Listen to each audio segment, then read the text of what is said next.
दमदार उत्तराखंड एक्सप्रेस आप देख रहे हैं। पहाड़ की खबरों में आपका स्वागत करते हैं। आपके साथ मैं हूं कंचन डोगरा। और आइए सबसे पहले जानिए लव जिहाद का जिक्र वैसे तो समय समय पर होता ही रहा है, लेकिन ये ताज़ा मामला हल्द्वानी से जो सामने आया है ये आपको जानना चाहिए, जहां एक माता पिता ने बाकायदा इसकी शिकायत पुलिस में की है। हल्द्वानी के मुखानी थाना इलाके के रहने वाले लड़की के माता पिता की गुहार है कि उनकी लड़की को देहरादून के किसी मुस्लिम लड़के ने झूठे वादे करके अपने प्रेम जाल में फंसा रखा है। ये मुस्लिम लड़का बिना रजिस्ट्रेशन उनकी बेटी के साथ लिव इन रिलेशनशिप में रहने का दावा करता है। आरोप है कि मुस्लिम लड़के के प्यार में पागल लड़की, जो इस लड़के के प्यार में पागल है, घर में चोरी की घटना को भी अंजाम दे चुकी है। पिछले दिनों ये घर आकर लाखों की ज्वेलरी और कैश चोरी कर चुकी है, लेकर जा चुकी है। लड़की के माता पिता पुलिस में उनकी लड़की को बचाने की गुहार लगाने के लिए पहुंचे हुए हैं।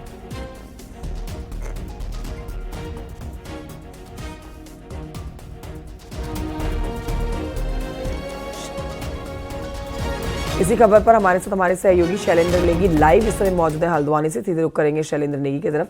शैलेंद्र, ये अपने आप में काफी अनोखा मामला है, जिसमें माता पिता अपनी बेटी को बचाने के लिए, जो कि एक मुस्लिम लड़के के प्यार में चक्कर में है, या फिर कहिए उनकी तरफ से जो कहा जा रहा है कि लड़का उनकी लड़की को बरगला रहा है, थाने पहुंचे हैं। ये पूरा मामला आप एक बार विस्तार से समझाइए। हमारे दर्शक जो अभी जुड़े हैं वो जरूर जानना चाहेंगे कि लव जिहाद का ये नया मामला क्या है।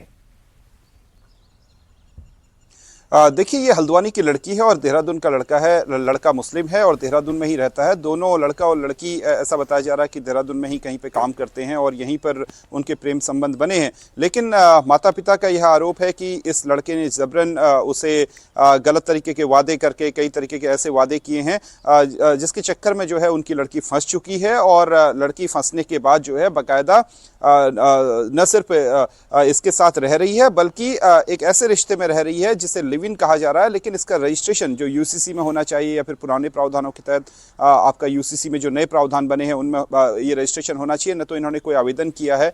और इसके बावजूद ये लड़का जो है उनकी बेटी के साथ रह रहा है और उन्होंने इसकी शिकायत जो है हल्द्वानी के मुखानी थाने में दर्ज की है। और यही नहीं, घर वालों का कहना है कि उन्हें इस बात का पता तब लगा जब घर में लाखों की नकदी चोरी होगी। जो उन्होंने कैश रखा था अपनी यहाँ पर अलमारी के अंदर, वो चोरी हो गया। उसके अलावा जो ज्वेलरी उसकी मदर की रखी हुई थी वो चोरी हो गई, क्योंकि पिछले दिनों लड़की यहाँ पर आई हुई थी। तो उसके बाद जो है उनके घर में ये सब कुछ नहीं मिला, जिसके बाद माता पिता को शक हुआ। फिर उन्होंने अपने स्तर पर जांच शुरू की तो पता लगा कि लड़की एक लड़के के साथ, जो कि मुस्लिम लड़का है, शादाब नाम का शख्स है और देहरादून में रहता है, उसके प्रेम में जो है और यही वजह है कि वो घर से ये सारे सामान चोरी करके ले गई है। और इस बीच कुछ डॉक्यूमेंट्स भी जो है सोशल मीडिया में वायरल हुए हैं इस लड़के और लड़की के रिलेशन के बारे में। तो जिसके बाद ये पूरी एक चर्चा का विषय बना है और मुखानी थाने में बाकायदा इसकी एक एफआईआर दर्ज की गई है इसके मदर और फादर की तरफ से। और कहा गया है कि उनकी लड़की जो है उससे, इस शादाब नाम के लड़के ने कई सारे झूठे वादे किए हैं, जिसके चक्कर में जो है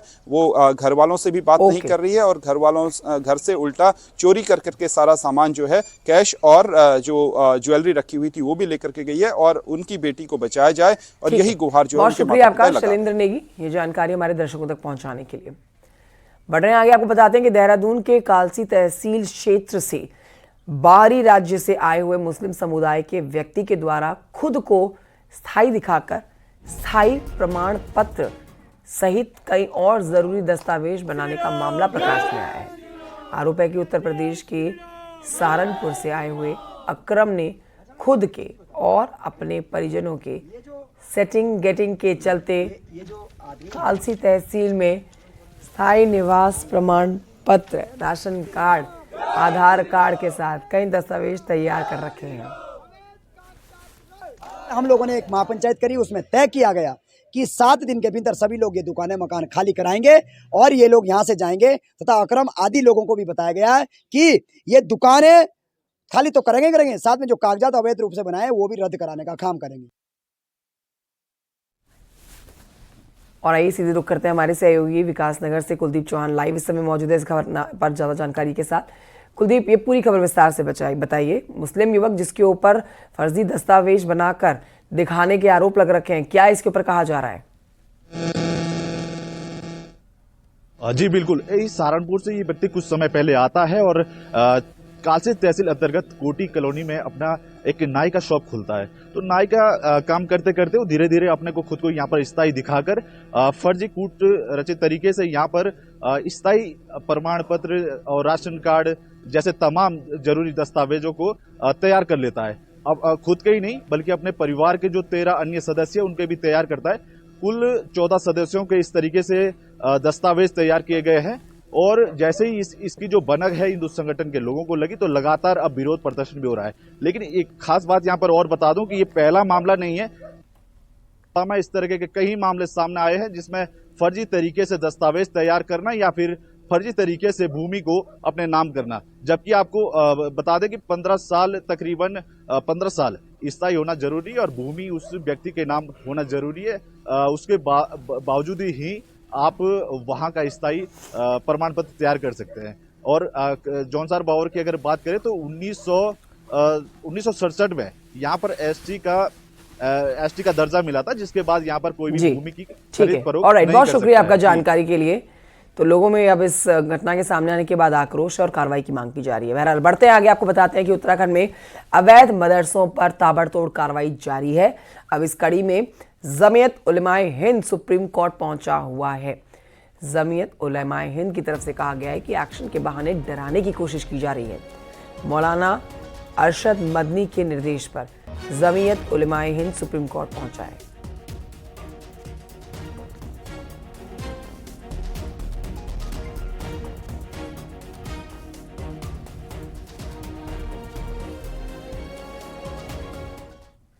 देहरादून के सहसपुर में चल रहे सबसे बड़े मदरसे के अवैध निर्माण को सोमवार को सील कर दिया गया।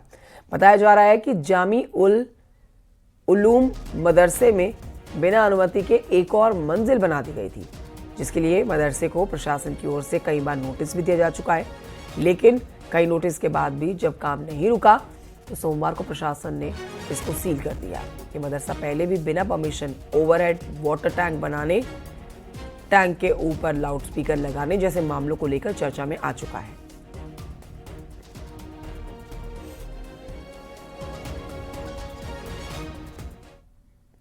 उधर उत्तराखंड के अवैध मदरसों के खिलाफ सरकार की कार्रवाई लगातार जारी है और इसी के तहत सोमवार को हल्द्वानी के करीब कालाडूंगी में 4 मदरसे सील कर दिए गए हैं, जो कि बिना नियमों के चल रहे थे। मदरसों का संचालन जामा मस्जिद, मोती मस्जिद, मदीना मस्जिद और नौदिया फार्म में हो रहा था।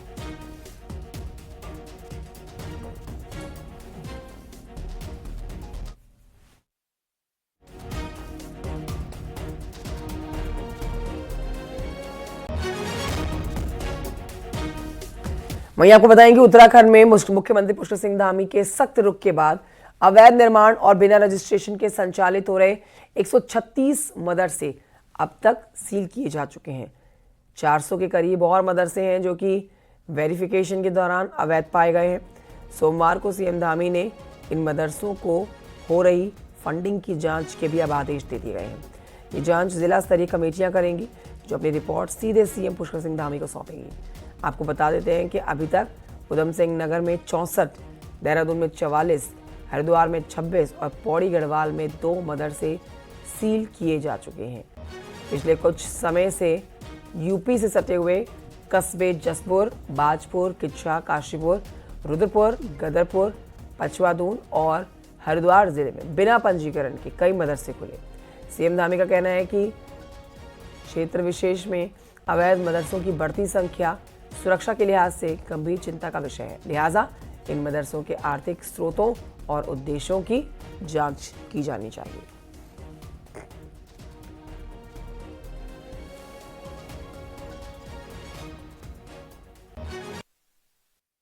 हमारी सरकार देवभूमि उत्तराखंड के डेमोग्राफिक सांस्कृतिक मूल्यों को सुरक्षित रखने हेतु भी संकल्पबद्ध होकर काम कर रही है।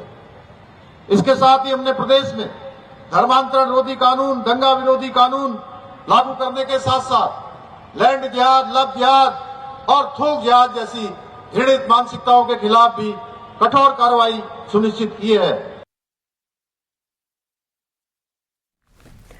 और आइए बढ़ते हैं आगे, आपको बताते हैं मुख्यमंत्री पुष्कर सिंह धामी ने सोमवार को रुद्रपुर में जोरदार रोड शो किया। गल्ला मंडी से गांधी पार्क तक सीएम धामी ने रोड शो किया है और धामी सरकार के 3 साल पूरे होने पर सीएम धामी ने कहा है कि उनकी सरकार ने प्रदेश में शिक्षा, स्वास्थ्य, पेयजल समेत खेल और कई क्षेत्रों का इंफ्रास्ट्रक्चर मजबूत किया है। पर्यटन में 30 से ज्यादा नीतियां लागू करके पलायन से निपटने का काम किया है। होम स्टे और लखपति दीदी योजना से लोगों को स्वरोजगार से जोड़ा जा रहा है।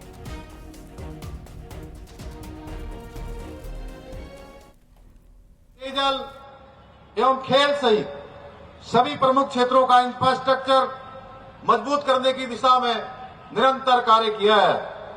इसके साथ ही हमने उद्योग, पर्यटन, आयुष, खाद्य प्रसंस्करण सहित विभिन्न क्षेत्रों में लगभग 30 से भी अधिक नीतियों को लागू कर प्रदेश के विकास को गति प्रदान करने के साथ ही रोजगार के अवसर सृजित कर पलायन की समस्या से निपटने की दिशा में भी काम किया है। इतना ही नहीं, हमारी सरकार के द्वारा होम स्टे योजना, लखपति दीदी योजना और सौर स्वरोजगार योजना के माध्यम से अनेक योजनाओं को लागू कर स्वरोजगार को बढ़ावा दिया जा रहा है। उधर देहरादून में आयोजित एसडीजी अचीवर अवार्ड समारोह में सीएम धामी ने शिरकत की है और नीति आयोग की रिपोर्ट में उत्तराखंड को पहला स्थान मिलने पर विभागों को सम्मानित किया है। बता दें आपको, नीति आयोग रिपोर्ट में सतत विकास लक्ष्य इंडेक्स 2023-24 में देश भर में उत्तराखंड पहला स्थान मिला है।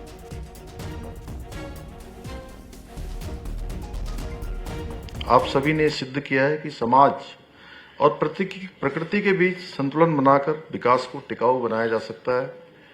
इकोलॉजी और इकोनॉमी दोनों में बैलेंस बनाते हुए विकास का मॉडल हमारे राज्य के लिए क्या हो, उस पर आप सब लोगों ने बहुत शानदार काम किया है।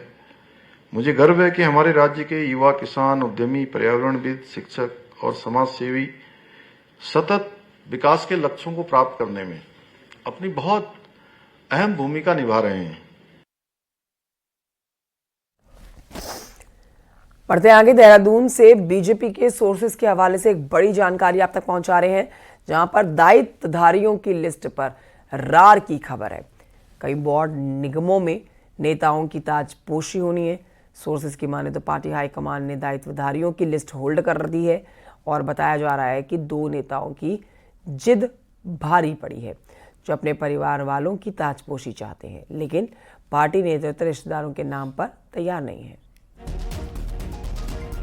देहरादून से बीजेपी के सोर्सेस के हवाले से बड़ी जानकारी आप तक पहुंचा रहे हैं। दायित्वधारियों की लिस्ट पर रार तकरार देखी जा रही है। कई बोर्डों के निगमों में नेताओं की ताजपोशी हो रही है, लेकिन सोर्स बता रहे हैं कि पार्टी हाईकमान में दायित्वधारियों की लिस्ट होल्ड कर दी गई है, क्योंकि 2 नेताओं की जिद यहां पर भारी पड़ती हुई देखी जा रही है। अपने परिवार वालों की ताजपोशी चाहते हैं, लेकिन पार्टी नेतृत्व रिश्तेदारों के नाम पर तैयार नहीं है। अब सुनील नप्रभात इस पर और जानकारी देंगे, फोन लाइन पर हमारे साथ मौजूद हैं। सुनील नप्रभात, सोर्सेस की माने तो पार्टी हाईकमान ने दायित्वधारियों की लिस्ट को होल्ड कर रखा है। 2 नेताओं की जिद यहां बताई जा रही है कि भारी पड़ी है। ये 2 नेता कौन है, क्यों इस दायित्वधारी की लिस्ट को होल्ड किया गया है, ये पूरी खबर विस्तार से बताएं। देखिए कंचन, आमतौर पर होता है कि जो सरकार होती है, सरकार की पार्टी में जो कर्तव्यनिष्ठ कार्यकर्ता होते हैं, जो एक्टिव वर्कर्स होते हैं, सरकार में उनको दायित्व दिया जाता है। विभिन्न निगमों और बोर्डों में बहुत सारे पद ऐसे होते हैं जहां पर जनप्रतिनिधि नियुक्त किए जाते हैं, मनोनीत किए जाते हैं। तो ऐसे ही बीजेपी में लंबे समय से जो बीजेपी के सीनियर वर्कर्स हैं, उनको ये उम्मीद लगी रहती है कि सरकार में उनको कुछ न कुछ दायित्व मिलेगा, किसी निगम का अध्यक्ष बनाया जाएगा, किसी बोर्ड का अध्यक्ष बना दिया जाएगा। हालांकि पूर्व में भी कुछ दायित्वधारियों की लिस्ट जारी हुई थी करीब 2 साल पहले, लेकिन तब से लगातार कार्यकर्ताओं की उम्मीद थी और अब ये माना जा रहा था कि सरकार, ये संगठन जल्द ही दायित्व बांटने जा रहा है। ये लिस्ट करीब करीब तैयार हो चुकी थी। इस लिस्ट को दिल्ली भेजा गया, तो दिल्ली में हाईकमान ने इस लिस्ट पर ऑब्जेक्शन लगाया है कि प्रदेश बीजेपी के 2 नेता जो अपने परिजनों को चाहते हैं कि उनको दायित्व दिया जाए, उनको सरकार में कुछ न कुछ जिम्मेदारी दी जाए। तो पार्टी हाईकमान ने प्रदेश संगठन से पूछा है कि आखिर इन 2 नेताओं के जो परिजन हैं, जिनको आप दायित्व देना चाहते हैं, उनका पार्टी के लिए योगदान क्या है, क्योंकि पार्टी में बहुत सारे कार्यकर्ता हैं जो दिन रात यहाँ पर काम करते हैं और आगे 2027 के चुनाव में भी पार्टी को जाना है, पंचायत चुनाव में जाना है। तो इसीलिए हाईकमान कहीं भी ये नहीं चाहता कि जो आम कार्यकर्ता है, जो ग्राउंड पर काम कर रहा है वो कहीं हतोत्साहित हो और इस तरह के जो आरोप एक तरह से बीजेपी कांग्रेस पर लगाती रही है कि वो परिवारवाद को आगे बढ़ाती है, वो आरोप बीजेपी पर न लगे, इसलिए ये जो लिस्ट है पूरी की पूरी लिस्ट फिलहाल होल्ड कर दी गई है। जी शुक्रिया आपका सुरेंद्र प्रभात जानकारी के लिए। कांग्रेस के प्रदेश उपाध्यक्ष सूर्यकांत धस्माना को संगठन और प्रशासन की जिम्मेदारी सौंपी गई है। सोमवार को प्रदेश अध्यक्ष करण मारा ने उनका स्वागत किया। धस्माना ने कहा है कि पार्टी के कार्यकर्ता हैं वो और जो जिम्मेदारी अब मिली है उसे पार्टी को मजबूत करने का काम किया जाएगा। निकाय चुनाव के वक्त मथुरा दत्त जोशी के बीजेपी में जाने के बाद संगठन उपाध्यक्ष का पद खाली चल रहा था।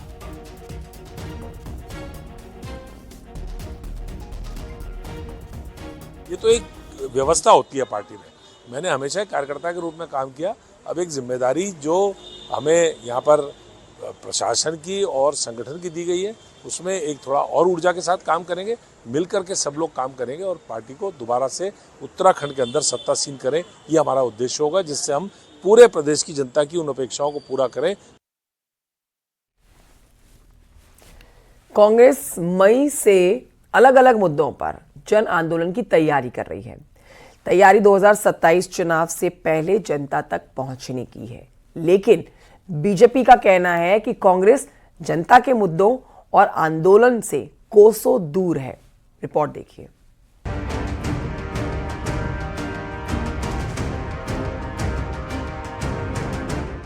मार्च को महिला कांग्रेस देहरादून में मुख्यमंत्री आवास कूच करेगी। कांग्रेस नेता प्रियंका गांधी की तरफ से मिले आदेश पर महिला अपराध पर यह प्रदर्शन होगा। तो मई से कांग्रेस अलग अलग मुद्दों पर पूरे राज्य में आंदोलन की बात कर रही है। कांग्रेस प्रदेश अध्यक्ष करण माहारा के मुताबिक अब सब नेता एकजुट होकर जनता की अदालत में पहुंचेंगे। जनता को कांग्रेस अपनी बात समझाएगी और जनता के मुद्दे सड़क पर बड़े आंदोलन के साथ उठाएगी। भर्ती घोटाले हुए हैं, भर्तियां नहीं हो पा रही, हमारे उपनल के कर्मचारी आज भी इंतजार कर रहे हैं, जिनको 20-20 साल वाले लोग भी दिखाई दे रहे हैं और हाईकोर्ट के आदेशों के बाद भी उनको पक्का नहीं किया जा रहा। तो ये सारी चीज़ें ऐसी हैं जिनको लेकर कांग्रेस अब अप्रैल लास्ट या मई फर्स्ट वीक से सड़कों में आपको दिखाई देगी। लगातार बड़े धरने प्रदर्शन इत्यादि या प्रदर्शन आपको दिखाई देंगे और अब हम जनता की अदालत में जाने की तैयारी कांग्रेस कर रही है, एकजुट है, एक साथ मिलकर इस काम को करेंगे। बड़े आंदोलन से कांग्रेस अपनी बात जनता तक पहुंचाना चाहती है और बिना जनता के बीच पहुंचे बेड़ा पार नहीं होने वाला, ये बात कांग्रेस नेताओं को समझ आने लगी है। वहीं धामी सरकार के 3 साल पूरे करने वाली बीजेपी कांग्रेस को जनता आंदोलन और मुद्दों से दूर बता रही है। जिस पार्टी के पास जन ही नहीं बचे हैं वो क्या आंदोलन करेंगे? कोई मुद्दे हैं इस प्रदेश में उनके पास, मुद्दा विहीन होगी अब कांग्रेस, वही मुद्दे नहीं उठा पा रही है। न उनके पास मुद्दे हैं, न उनके पास आंदोलन है, न उनके पास जन है, तो क्या आंदोलन करेंगे? पहले वो अपने आप को तो इकट्ठा कर लें, उसके बाद आंदोलन की सोचें।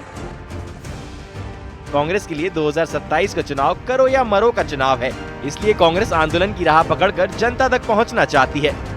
वहीं प्रेमचंद अग्रवाल का बयान उद्यान विभाग घोटाला, महिला अपराध और बेरोजगारी जैसे मुद्दे को उठाने की तैयारी कर रही है। दीपांकर भट्ट, न्यूज़ 18 देहरादून।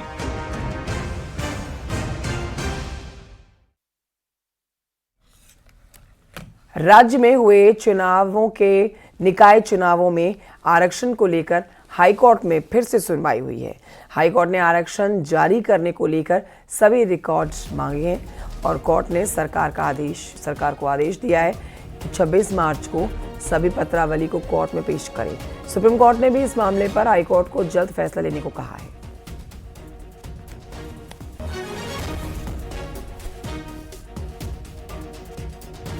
सिंगल जज ने आदेशित किया है कि आरक्षण तय करने से संबंधित जितनी भी पत्रावलियां हैं, सारा रिकॉर्ड वो कोर्ट में अगली तारीख को पेश करेंगे। कि जो रिजर्वेशन इन्होंने अप्लाई किया वो एज पर दी कॉन्स्टिट्यूशनल और जो स्टेट का एक्ट है उसके अकॉर्डिंग नहीं किया है। लैंसडाउन में बीजेपी के विधायक दिलीप रावत ने जहरी खाल में आयोजित बहुउद्देशीय शिविर में पशु चिकित्सा अधिकारी जहरी खाल को खूब फटकार लगाई। विधायक के पशु चिकित्सा अधिकारी मंजूपाल को डांटने का वीडियो भी सोशल मीडिया पर वायरल हो रहा है। दरअसल पशु चिकित्सा अधिकारी मंजूपाल के व्यवहार को लेकर कई बार ग्रामीण विधायक से शिकायत कर चुके हैं। बहुउद्देशीय शिविर के दौरान भी ग्रामीणों ने इस बात को विधायक के सामने रखा। विधायक दिलीप रावत गुस्से में आ गए और उन्होंने मंजूपाल को मौके पर डांट लगा दी।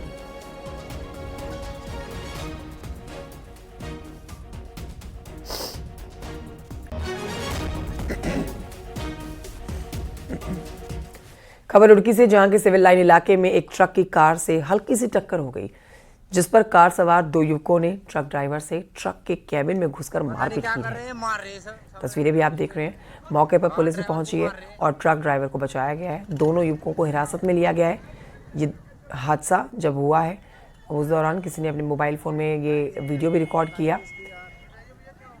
ड्राइवर की पिटाई का वीडियो भी बनाया और ये वीडियो भी वायरल हो रखा है। लेकिन इसी बीच पुलिस जब बीच बचाव करने के लिए पहुंची है तो पुलिस को केबिन में घुसकर ड्राइवर को बचाना पड़ गया है।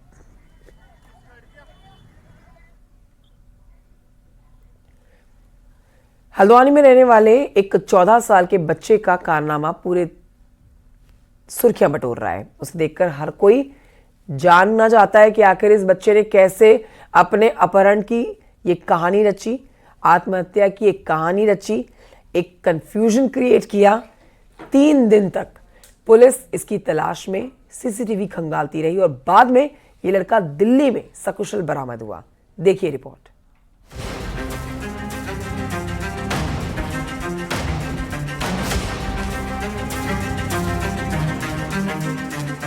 ये जला हुआ सामान किसी सामान्य आग का नतीजा नहीं है, बल्कि ये एक प्री प्लान्ड स्क्रिप्ट के तहत जलाया गया सामान है, वो भी एक 14 साल के बच्चे के द्वारा। दरअसल हल्द्वानी के एक नामी स्कूल में 9वीं क्लास में पढ़ने वाला मिश्रा परिवार का ये बच्चा गुरुवार को स्कूटी लेकर घर से स्कूल के लिए निकला, लेकिन ना ये स्कूल पहुंचा और ना ही शाम तक घर वापसी हुई। लिहाजा परिवार में हड़कंप मच गया। परिवार ने तलाश शुरू की। लास्ट मोबाइल लोकेशन के आधार पर पुलिस गौरा पड़ाव के इस जंगल में पहुंची, जहां बच्चे के कपड़े, जली हुई स्कूटी और स्कूल बैग देखकर सस्पेंस और बढ़ गया। पेरेंट्स अपहरण की शंका जताने लगे। फोन स्विच ऑफ था, लिहाजा बच्चे तक पहुंचना नामुमकिन सा था। लेकिन स्नैपचैट लोकेशन के जरिए पुलिस बच्चे तक पहुंच गई, जो दिल्ली के महिपालपुर इलाके में एक होटल में ठहरा हुआ था।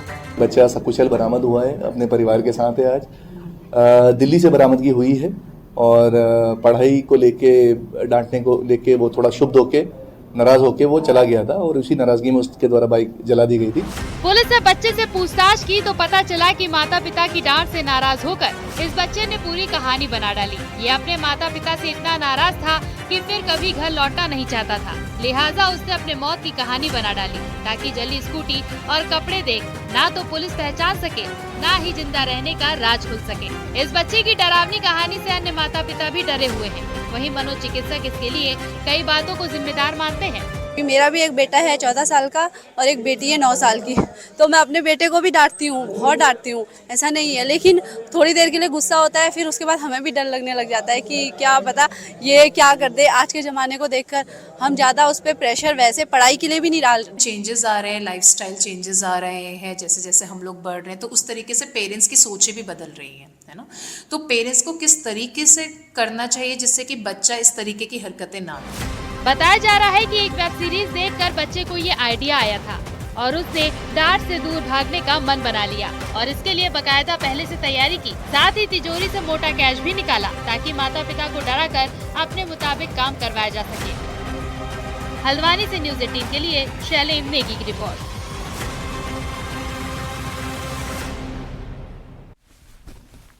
रामनगर में चांदी सफारी जोन का विरोध जारी है और कई गांव के लोगों ने यहां पर विरोध में डीएफओ ऑफिस का घेराव कर डाला है। चांदी जोन को खोलने के फैसले को वापस लेने की मांग की जा रही है। लोगों का कहना है कि नए सफारी जोन को खोलने से वन्य जीव गांव की तरफ आ रहे हैं। मानव वन्य जीव संघर्ष लगातार बढ़ रहा है, क्योंकि जैसे जैसे पर्यटकों का दबाव जंगल में पड़ रहा है, वैसे ही वन्य जीव हिंसक होकर जंगल से बाहर का रुख कर रहे हैं, जिससे इंसान से इनके टकराव की संभावनाएं बढ़ रही हैं। लगातार खुल रहे जो सफारी जोन लगातार खुल रहे, जिस कारण जो है जानवर बाहर निकलकर हमारे गांव गोटू में घुस रहा है और मानव वन जीव संघर्ष बढ़ रहा है। इसी क्रम में एक चांदनी जोन सफारी जोन करके छोई से खोला जा रहा है, जिसके विरोध में लगातार महापंचायत हुई, धरने प्रदर्शन हुए, लेकिन सरकार के कानों में जू नहीं रेंग रही है और लगातार इस जोन को खोलने के लिए वो प्रयासरत हैं, जिसके विरोध में आज तमाम क्षेत्रों के ग्रामीण यहाँ पर पहुंचे। कुछ लोग होते हैं स्वार्थी तत्व होते हैं हर जगह पे, जो लोग जबरदस्ती किसी न किसी अच्छे होते हुए काम में लंगा लगाने की कोशिश करते हैं, लेकिन सरकार की मंशा बिल्कुल साफ है। जो भी रोजगार के जो भी प्रयास हम लोगों से हो सकेंगे वो करेंगे और उसके लिए जल्दी ही इसमें हो सकता है आज ही हम लोग या कल तक विज्ञप्ति जारी हो जाएगी और उसके गाइड्स के लिए शुरू करेंगे और अगले महीने इसका जोन को खोल देंगे। फटाफट अंदाज में आपको दिखाते हैं पहाड़ की 10 बड़ी खबरें पार्ट टॉप 10 में। हरिद्वार के लक्सर में पुलिस ने मेडिकल स्टोर पर नशीली दवाइयां सप्लाई करने वाले आरोपी को गिरफ्तार किया। रेलवे नौकरी का झांसा देकर ठगी करने वाले गैंग का एक महिला आरोपी झारखंड से खुलासा किया गया है, जहां कोटद्वार के युवक से 30 लाख की ठगी की घटना को अंजाम दिया गया। ऋषिकेश में गंगा में नहाते समय एक 16 वर्षीय लड़का डूब गया है। सूचना पर मौके पर पहुंची एसडीआरएफ की टीम ने लड़के को सुरक्षित निकाला। रुद्रप्रयाग में जनता दरबार में विभिन्न विभागों से जुड़ी हुई 37 शिकायतें दर्ज की गई हैं। 21 शिकायतों का मौके पर ही समाधान निकाल दिया गया। चारधाम यात्रा रूट पर घोड़े खच्चरों को लेकर एक शिविर का आयोजन हुआ है, जिसमें खच्चर मालिकों को पशुओं को होने वाली बीमारियों की जानकारी दी गई है। ऋषिकेश एम्स को मेडिकल सुविधाओं के विस्तार के लिए 200 एकड़ जमीन की आवश्यकता है। जल्द जमीन मिलने की उम्मीद है। हल्द्वानी में कुमाऊं का सबसे बड़ा टीबी हॉस्पिटल बनकर तैयार कर दिया गया है और ये अस्पताल हल्द्वानी मेडिकल कॉलेज के अंडर में चलेगा। 60 बेड के इस अस्पताल में जल्द ही मरीज भर्ती होंगे। विश्व टीबी दिवस पर पिथौरागढ़ में एक गोष्ठी का आयोजन किया गया। स्वास्थ्य विभाग की ओर से आयोजित गोष्ठी में टीबी को खत्म करने पर जोर दिया गया। रुड़की में विश्व टीबी दिवस पर स्वास्थ्य विभाग ने गांव में अभियान चलाया है, ताकि मरीजों की संख्या का पता लगाया जा सके। और बागेश्वर में शांति कुंज हरिद्वार द्वारा आयोजित भारतीय संस्कृति ज्ञान परीक्षा में 28 विद्यालयों के 1500 विद्यार्थियों ने भाग लिया है। और यहाँ वक्त एक छोटे से ब्रेक का है, लेकिन ब्रेक के उस पार देखिए 8 बजे की स्पेशल खबरें।